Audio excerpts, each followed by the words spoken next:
Stroke bisa terjadi saat kamu tidur. Kenali 3 tanda awal yang sering diabaikan sama orang-orang.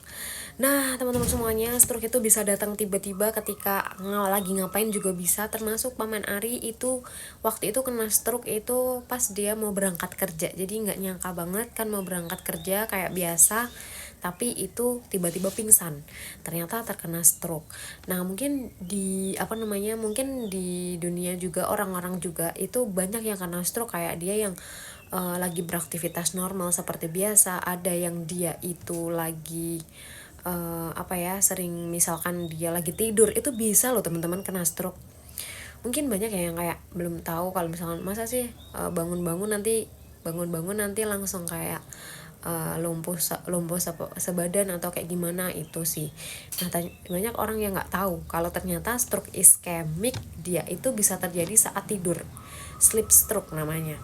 Nah, ternyata itu tadi bahwa banyak bisa terjadi pas kita ngapa-ngapain. Nah, waktu itu kalau misalkan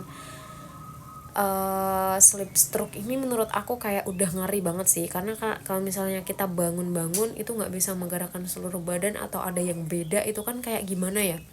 Waktu itu aja yang Paman Ari itu pingsan sempat koma 4 hari, kan itu bangun-bangun juga kasusnya hampir sama, bangun-bangun nggak sadarkan diri, itu badannya separuh badan nggak bisa digerakkan, jadi separuh kiri itu lumpuh sebelah. Dan menurut aku kayak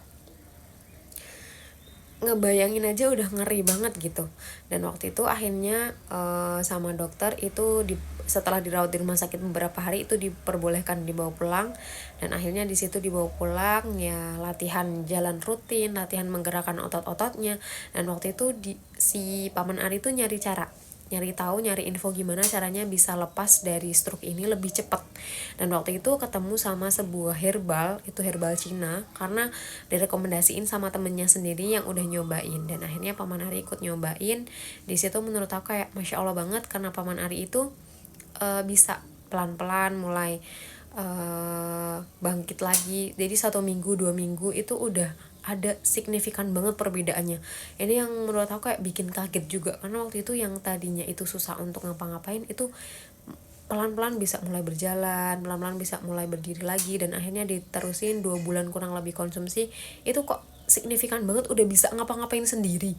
Jadi yang tadinya butuh bantuan orang lain itu akhirnya bisa bisa untuk beraktivitas sendiri tanpa bantuan orang lain. Dan akhirnya di 3 bulan kurang lebih konsumsi itu benar-benar udah pulih normal. Sekarang kondisinya makin baik, makin sehat.